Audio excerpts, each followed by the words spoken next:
Sales Tales of Chase Harlowe, Episode 3, The Message Skunkworks. Our team of executives are preparing to sell to Acme Lasers. Chase Harlowe, senior salesperson, Marcia Wayne, CEO and co-owner of Job Pellers, and Alex Murphy, chief operating officer, are discussing how best to approach Mark Kennedy, CEO at Acme Lasers. I knew you'd get the meeting. I knew it. He remembered you, of course.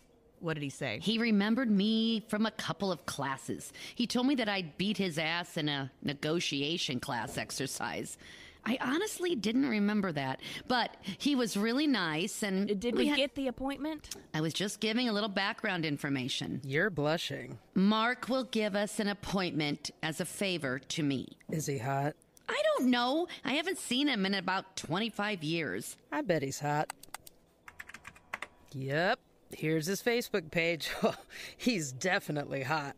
Back to the phone call, please. Did he talk about the big issues that we think he's probably dealing with? The key is the problem. If he has the problem, we can slice deep. Good news. He has exactly the problem we told him we'd solve. I can help him solve a problem. High-skilled worker turnover.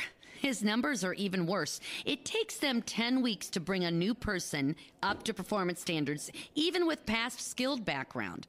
They stay 9 to 11 months after that, and then they're gone.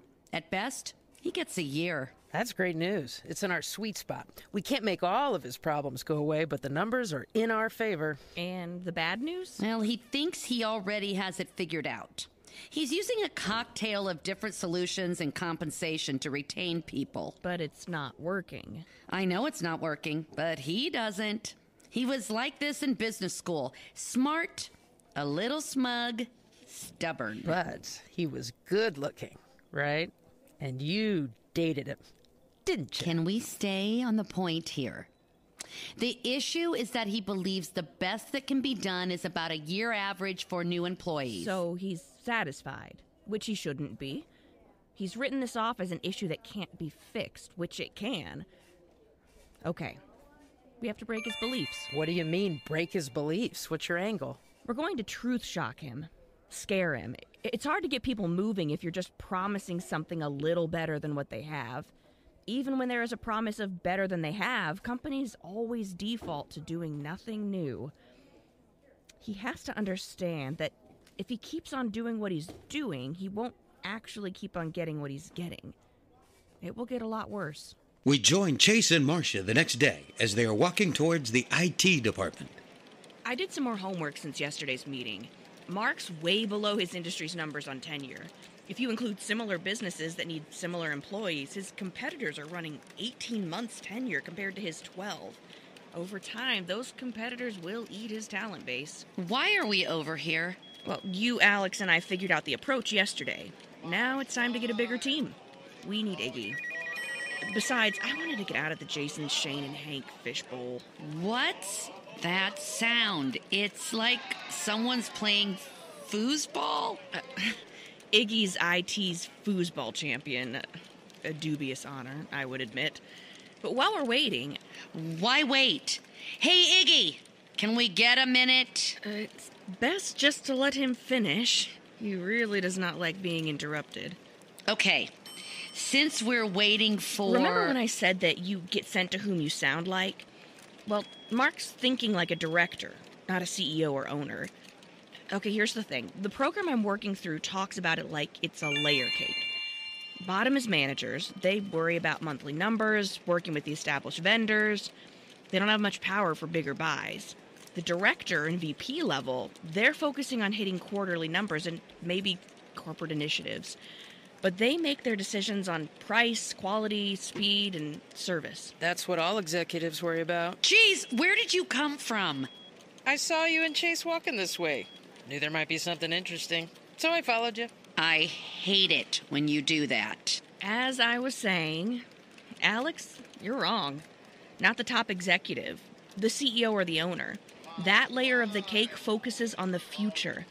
They look at time, money, risk. That's what is great about Mark. We can help with his future, and we can give him the ugly truth about his time, money, and risk. Why don't we just present our best offer and show him what we can do? We have to break him out of his complacency before we can hear what we can do for him. We have to scare him. We have to show him an ugly future. I've been married 3 times. I know a lot about ugly futures. What kind of ugly future do we have for a rich, smart, albeit smug, good-looking guy? That he won't be the smartest guy in the room. That's it. If he's trying to keep the employees the way he has, his company will be the easiest for competitors to poach employees. I love that. That's truth, and it's ugly. That's right. I'm still the top dog. Hello! This is my house, bitches! You all just get a chance to visit. Iggy, did you just call the IT department bitches? Kinda. I mean, it's actually gender neutral. It's a sports thing. I won't use it again. What are you all doing here? I fixed the HIPAA thing already. I thought we were all good. You weren't here to fire me. I mean, Don't be so dramatic, Iggy.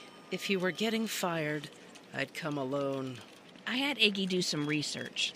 What'd you find? Chase had it right as to why people change jobs. Boss, environment, work. The work is the work, but depending on how you think of the environment, here's where the numbers get interesting. After a worker reaches about 35 years old, they start to stabilize. They don't jump as often from one company to another. They have families and benefits to consider. They might have a college funds and retirement and sick parents, maybe a cabin or a boat, or that they could want... Iggy? Sorry. The point is that what attracts and keeps employees at 22 to 30 years of age is different than for someone older. The key to the tenure problem is focusing on employees over 35 with the skills background.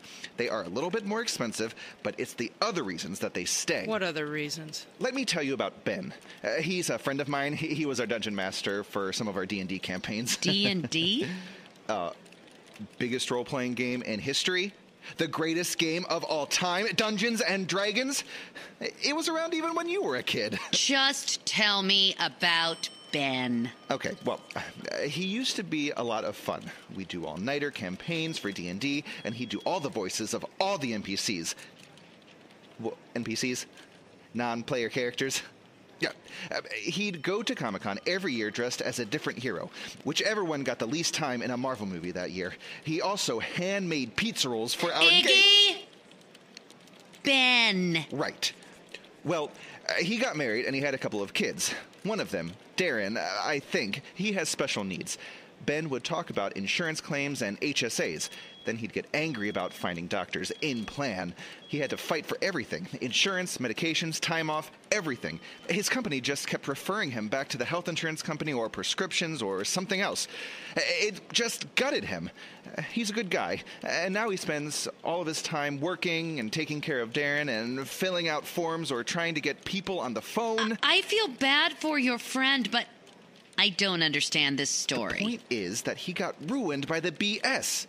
He likes his work programming and his boss, but the rest of the paperwork, tracking down coverage and doctors and plan and the rest of it, plus being a father trying to take care of a special needs son, he should have quit, but I think he didn't because he figured it wouldn't be any better anywhere else. Interesting.